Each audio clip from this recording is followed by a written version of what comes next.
క్షేత్రములన్నిటిలోకి గొప్పది ఏది అంటే కాశీక్షేత్రం.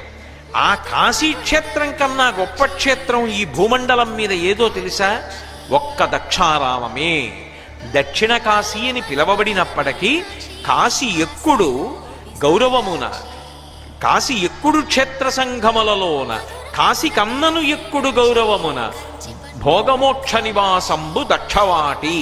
కాశీ పట్టణానికి వెడితే ఒక్క మోక్షం గురించి మాత్రమే వెళ్ళాలి. కానీ దక్షారామ క్షేత్రానికి ఉన్నటువంటి గొప్పతనం ఏమిటంటే అసలు దక్షారామ క్షేత్రంలో మోక్షానికి మోక్షము లభిస్తుంది.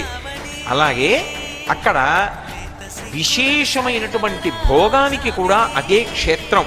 అందుకే ఇప్పటికీ పెద్దలు ఒక మాట చెప్తారు, అర్థ సంబంధమైనటువంటి సమస్యలు ఉంటే, ఏదైనా ఐశ్వర్య సంబంధమైనటువంటి సమస్య ఉంటే